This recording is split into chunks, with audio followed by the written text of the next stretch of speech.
First of all, hello everyone. Thank you all for coming. It's actually a lot more people than I expected.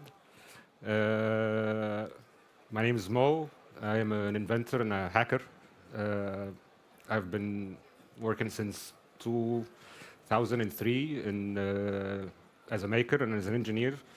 And I have problems sleeping, like some people here. So at night I learned hacking and I really kind of enjoyed it. So I've been doing this for 22, 23 years now. In 2022, I started realizing that I can make some money out of it. So I just have to change what I'm doing to call it cybersecurity. And I started a career in that and shifted to become a maker by night and a hacker by day. Uh, for my maker experience, I have 5 patents since 2020 in robotics, communication, mechanical design, bioelectric sensors, and baby medical pacifiers. As you can see, they're totally not relevant. For my hacking career, I started in 2003. I can't really say most of the stuff I used to work on, but it's all stuff that I'm really proud of and brings me a lot of joy when I remember back these days. In 2022, I came into offensive security, becoming a red team engineer and a cybersecurity consultant. And when I started getting into this job, I saw in a lot of the posts, especially the job posts, the term ethical hacker. I never heard this term before. I always knew a hacker is a mindset. It's not a job or something you have. Kind of like an engineer. An engineer's mindset is a problem solver, somebody who learns how to solve problems. And the tools you learn in engineering schools are the tools to help you solve the problems. Same thing with a doctor. They're healing people, but you have to go to school to learn that. But you don't hear ethical engineer or ethical doctor. You have to hear ethical hacker, which really doesn't make sense to me. So I started looking into this. What's ethics? What's ethical hacker? And what does that mean? Well, cutting a very, very long story short, ethics is just a benchmark. So we always need something to reference our actions against or our numbers against. So we have some people called philosophers putting like a benchmark for everything, and then you equate or relate what you did to it and see if this is actually ethical or not. But it just gets very complicated, especially online, and especially with hacktivisms and hacktivists and the gray stuff, because it can conflict with a lot of things. So I started thinking about this and trying to figure out a way to kind of visualize it. And of course, when we angry nerds don't know what to do, we build a tool to solve it for us. So I came up with this idea of a compass, something that I can have running in the back of my mind that can kind of show me whether I'm getting to the better or to the worse. I don't really believe in good and bad. I think it's a very, very elastic term, but I do think there are things that you do that makes things better and things that you do that makes things worse. And it's just a gradual process towards both sides. And this is where I came up with the hacker's compass idea. We basically have 3 bars: consent, intent, and impact. And the white bar is full, the red bar is missing. And if you're going up with the bars are filling up, now you are going into the better. If the bars are going down, you're going into the worse. So let's take this step by step. First thing is consent. Consent is like a voluntary agreement that we all have together for something to happen, right? But in real life, consent is the social glue that keeps people together, that holds a community together. When we have consent amongst each other, we start having trust, and that trust is the basis of building relationships on top and building things and collaborations and all these things.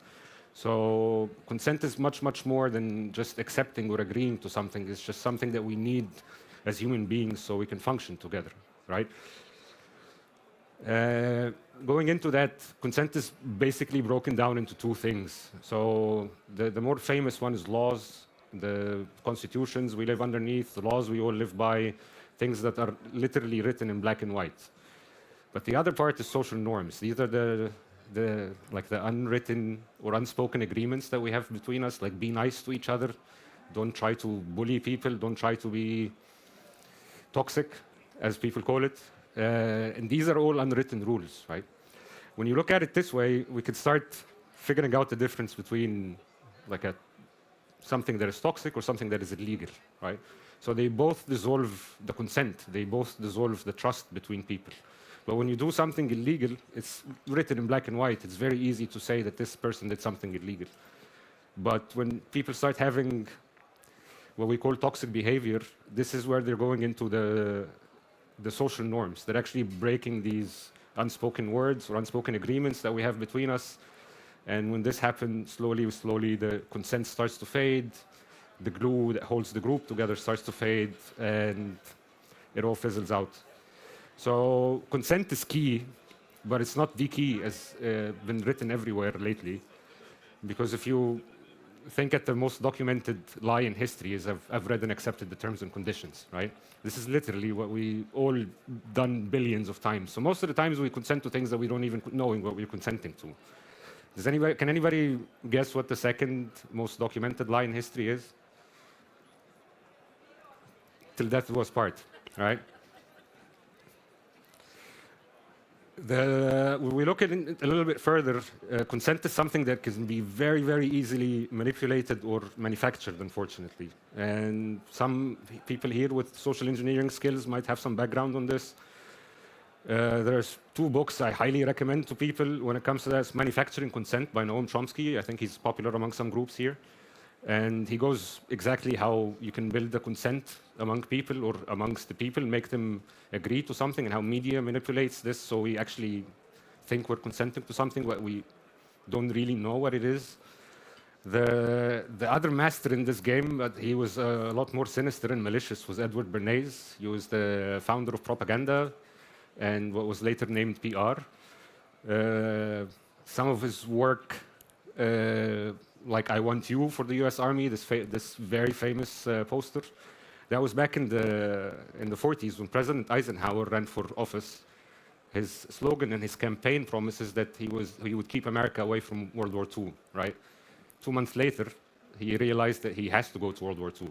So he hired Edward Bernays to change the consent among people. The first polls showed that above 72% of Americans didn't want to go to war across the ocean. But after 3 months of his campaign, this number dropped to 40%, and then it was about 80% supporting the war and buying war bonds and all of that stuff. So it's really powerful when you look at things this way and realize that the things that we think we are wanting to do or we are accepting can actually be manipulated by somebody else. One of the other tools he used was Disney and Donald Duck. And by the way, Donald Duck got granted the rank of a sergeant by the US Army for all his work in the US military and the propaganda that they were doing. And then he was retired, I think, in the 70s. And this guy is also the reason we think that breakfast is the most important meal of the day. What all our parents told us, he was actually hired by the meat companies because they wanted to sell more meat. So he just told them, okay, we can sell it for breakfast. And he made this campaign. And then now most people around the world think that this is actually a good thing to have, right? Also with the tobacco companies, the 7 tobacco dwarfs or giants, as they used to call them back then, they went to him and they said, we're out of sales. Like, we can't sell to anybody else because we're even selling to doctors. Like, even doctors were prescribing cigarettes at the time. And then he told them, yeah, that's easy. We can just sell to the other 50% of the untapped market, which was women at the time, because women were not socially acceptable to smoke. And he launched a campaign called the Torches of Freedom. And it was all over the news back then. And they expanded the market of tobacco by just making sure that people think that it's better when women smoke, right? So in order to kind of protect ourselves against this, we need to measure our consent to something else. We can't just have it in a vacuum like that. So when we start putting it in a metric with something like intent, right? And we take the social media giants, for example, like Facebook, X, Twitter. They have a lot of consent amongst the people, and we do agree to their terms and conditions before we use their app, right? But the more we know about their intention, the more we realize that when we measure this consent against something else, this is actually something that we shouldn't have consented to in the first place. So by starting to relate things together, we can get a clearer picture of the framework as a whole. Which takes us to the next step, which is the intent, the other part of the compass. So intent goes down into 2 parts, the goal and the purpose. So the goal is, I'm trying to help these people do this, or I'm trying to do this thing. It's just like there's something you're trying to achieve, right? And the purpose of it is why you're actually doing it. Are you doing it for fame? You're doing it for money, for bragging rights? Doesn't matter. But I think we should be very honest with ourselves when we think of why we are doing that. We should know the motive behind it. And by knowing that, we can actually try to avoid a lot of things that can be very, very bad in the future. Which brings me to this point, so don't hack yourself. So when we lie to ourselves, we basically have to literally hack our own brains, right? So we have to rewire some things to believe in our lies so people would believe in us. And when we do that, we become vulnerable, like we make ourselves vulnerable. So just be honest about your intent with each other when you're doing something. Just really know why you are actually doing this thing so you don't end up hacking. Sure, please. Yeah, at the end. And there's also 15, 20 minutes Q&A, like an open discussion, and I would really like to get all your feedback on it, because this is something that is ongoing. So deontological ethics is just a very, very overglorified word for saying that you should only look at the intent of the action and not the action itself. As Immanuel Kant, he's famous for this idea that if you have good intentions to do something, then whatever the outcome at the end doesn't matter. So we should look at it in a vacuum, basically. I think it's good if you're trying to know what your own intention of what you're trying to do is, but in reality, you have to put it against other things so you can actually measure it. And this is one of the longest running nerd battles for philosophers between consensual, like, so people that focus on the outcome, like it doesn't matter why you did this, what matters is the outcome of why you did it, of what happened. And some other people say the intention is really the big issue here. I honestly believe it's both, and I think the law also agrees in that. So if you, for example, unwillingly harm someone, like a car accident, and this someone passes away, that is murder, but it's not with intent, so you would get a very light sentence for that. But if it's something that was premeditated and you were thinking about it for a long time, so you show intent, then the judge would give life in prison.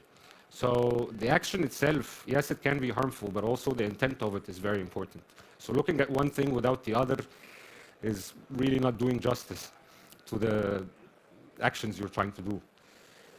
And always keep in mind that the road to hell is paved with good intentions, right? This is all the dictators, all the loud-speaking people with mustaches and without, always talked about their good intentions for the life. And it usually turns out to be crap. So yeah, just keep that in mind. And this brings us to the last point, which is the impact, the consequences of what we are doing, right? We have accountability and responsibility, especially among some of the groups here who can be stealth online and who can do things anonymously. It's very easy to just walk away from something afterwards, and this usually creates a lot of trouble.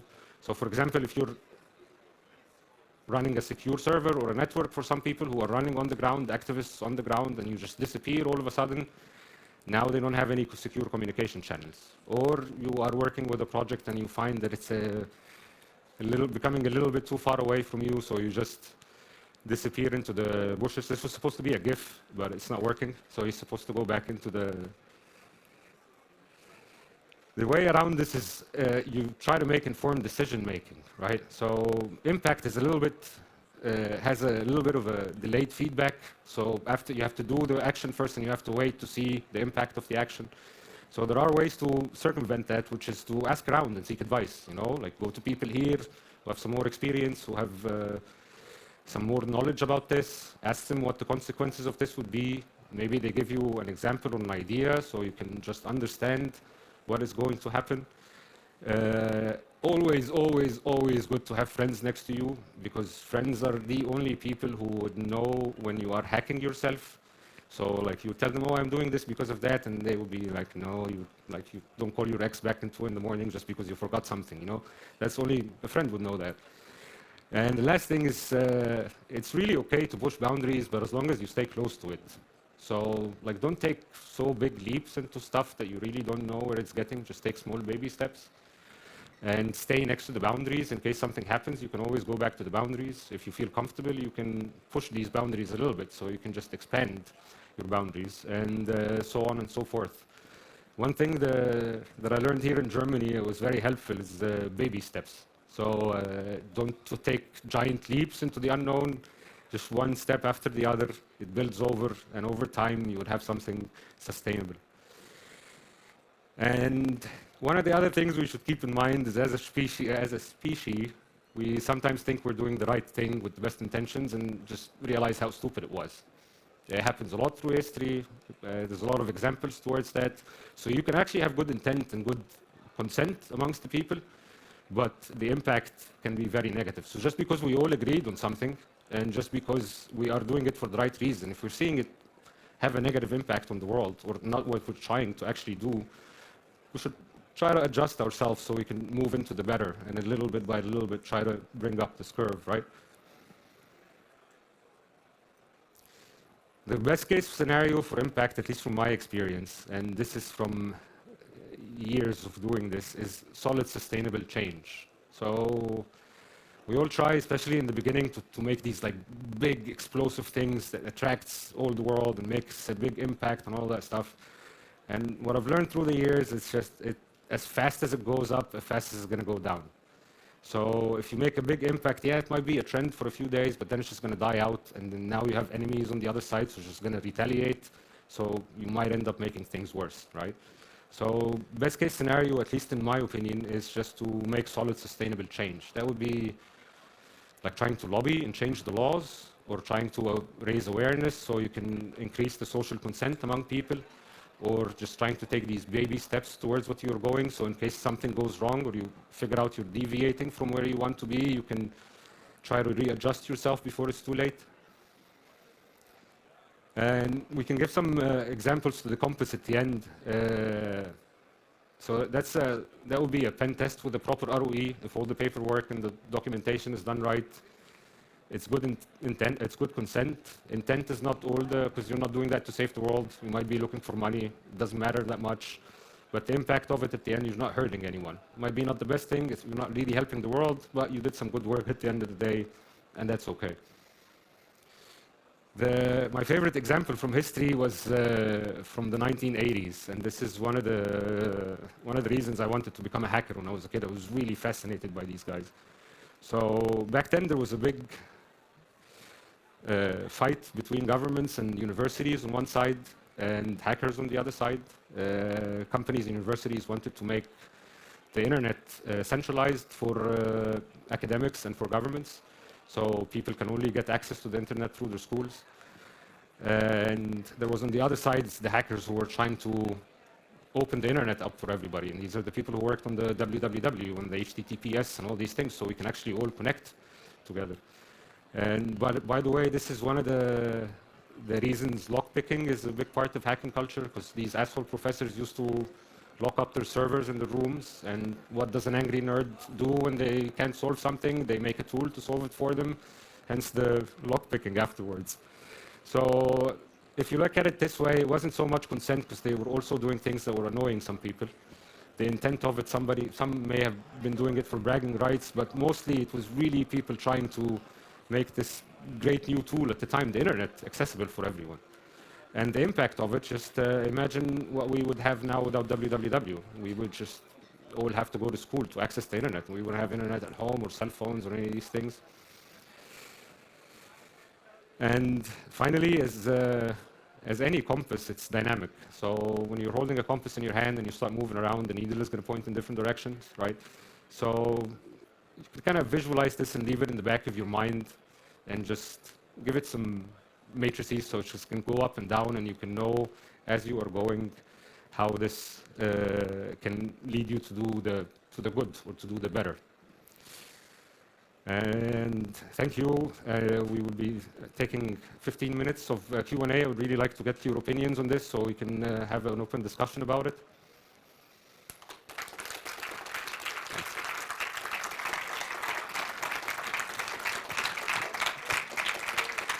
Thank you.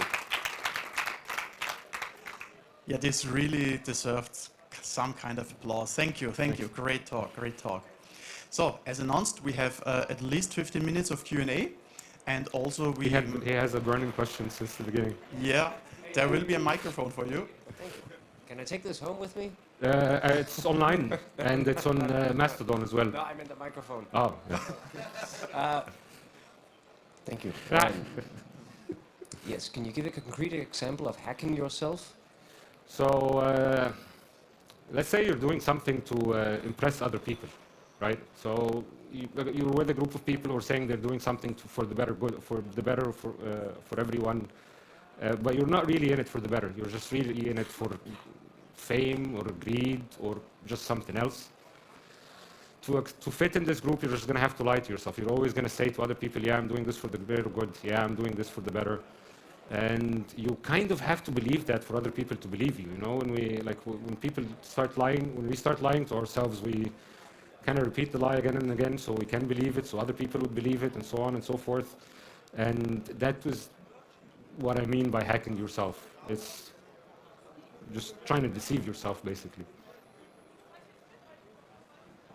Next question, please. Yes. Hey Mo, thanks for the talk. I have a question. I guess I don't know about my moral compass. I don't have a lot of friends to bounce like myself off of, and I always question society and authority. Do you have like questionnaires that you can just ask yourself as an individual to kind of help gauge where you are on the spectrum here in terms of like, you know, the chart, the compass? That's a very good question. One of those things is experience, and unfortunately, it has to be done the hard way. You do things and you figure out what happens afterwards. But as I said, what can help you out with that is places like these. I mean, I asked so many advice from people here that really saved my ass in a lot of situations. So that is one thing. The other thing is if you maybe start to research more about like what social norms are, because it's written in black and white, but just people don't know. Like we all think that we take it for granted, like be nice to each other and all these things. So yeah, this is also a good idea to kind of know where you are with things, and also with the intent. Again, I think we can be honest enough with we can train ourselves to be honest enough of really why we are doing something. And when you understand why you are doing something, it really helps you to know, like, it's the drive, you know, it's what drives you. So we can both go to the same place, but I have a bigger motivation than you do, or you have a bigger motivation than I do. So that's the driver itself. That's like the motor of it. So you gotta be quite honest with yourself about it. And finally, it's all gray. Like I wish it was black and white or easier. It just has to be like something you kind of figure out along the way. But you would, like, having a compass doesn't really guarantee you getting to some place, but it just helps you as a tool to figure out better. Does that answer your question? I honestly, this is one of my favorite things about these events, because not a lot of people outside places like this understand what we do or like even care about it. So it's not as easy finding like among friends from school or work, colleagues. It would be harder to bounce these ideas off of them. So a hackerspace would be a good start. These places are great for that kind of things. I think there are people here who were working on the www and all these kinds of stuff that I was talking about. So they have like decades of experience in that. So yeah, I would start from there, definitely. Oh, I see at least 3 more questions. In the back, please. Yeah, thank you so much for your presentation. I wanted to say 2 brief things. The one is I would be careful with Immanuel Kant. Hi, I'm here. I'm sorry. Oh, yeah, there you are. Okay, sorry. I would be careful with Immanuel Kant because Immanuel Kant is really not just about good intentions. It's about universally true intentions. Yes, that is very true. Which is much more complicated. Yes, and, that is my very first true. point. Yeah. I just think that if you give this, again, just leave Kant out of it because I think you really don't need him. You just don't need him. Okay. And the other thing is, I was wondering if your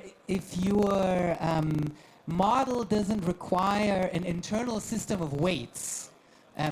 with like what is more important when. Because I was thinking this very way in the beginning, you know, where you said like, okay, people can like manufacture consent, and then I was like thinking, you know, manufacturing consent to like fighting a Nazi like state that is conquering Europe seems to be fine. That's good. What it's, I mean, it is a tool. It can be done for good and it can be done for bad. Like if we want to go down to the philosophy of it, like tools have no good or bad in them. It's the use of the tool that makes the tool good or bad. So manufacturing consent in this way, it can be used for good, as you are saying. But on the other hand, it's a very, very slippery slope, and it's a very, very dangerous weapon to use. But that wasn't my point. My point was, I wonder if you need an internal system of weights, where you say like, well, maybe it's like more important if like it benefits more people or the right people, or if it like prevents this and that, you know, like maybe you should like have some like hard normative. Yes, you know? that's a very I good also think point. it's very interesting that I'm the only person that you keep interrupting. But like, now I'm finished. Now you can talk. Okay. Well, sorry for interrupting you, but well, I thought about this a few times, and I thought of adding it to the like things like utilitarianism and stuff like that when you were talking about this. These things do have weight, but they do change with culture, and they do change of one person to another. Some things are more important to people than another, and these are all personal things that you can't actually compare because they're all abstract. So it really depends on the person themselves. There is, as I said, like things like the laws. These are black and white, and there are also the social norms, and these are mostly universally accepted laws, or universal social norms, as they're called.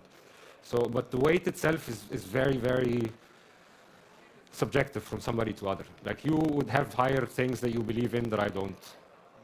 So you might believe in some things that give it more weight, and I don't believe that this is as important as you. So it really comes down to the individual. But what is at the end, you can see is the impact of this. So you can see what you're doing has a good impact on people or on the life around you. You actually made things better or not. And maybe this can be a way to adjust your weight system, if that answers your question. Okay, do you have a follow-up? Okay. This is a good time to remind you that afterwards the speaker will probably still be here and you can still talk and discuss with them. But for a Q&A, please keep it to questions. I think there's a question right there. Oh. Sorry, I was like, why is someone next to me? Thank you. I appreciate this. First of all, sharing is caring. So let me start from the bottom. I have a question for you. The question, I start with a question and then I give you a short explanation because we are in lack of time. That's good. The question is, what would you from your heart recommend me for my next step? Because I've been working as a nurse for 15 years, and for some reason in the last 2 years I had some grief. I started wearing black clothes, now I have a gray head, and I grew from a nurse to a nerd. But this compass came from my heart. I never knew that I understand a computer. And I'm still following it, but it scares me. That's why I always start with, hey, the sharing is caring. So I hope you get my thanks question. For sharing. Thank you. Yeah. Thanks for sharing. I think there was a question in the front, right? Oh. Oh, well, sorry. For convenience, we'll take the one in the back there. Okay.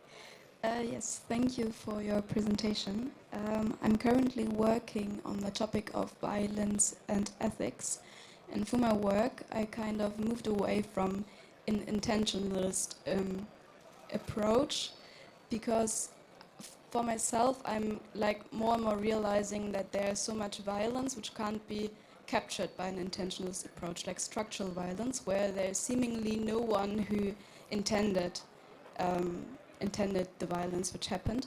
So my impression was that you kind of just stated, okay, intention matters, but for my personal work, I'd be very interested in hearing some more of your argumentation. So why do you think does the intention matter, and in which dimensions somehow?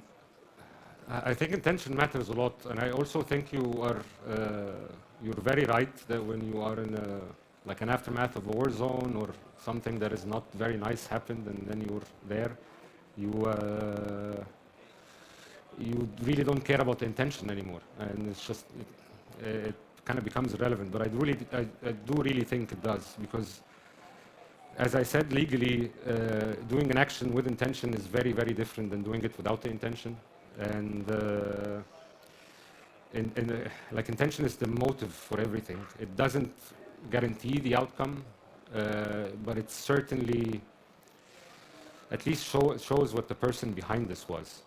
Did I get your question right?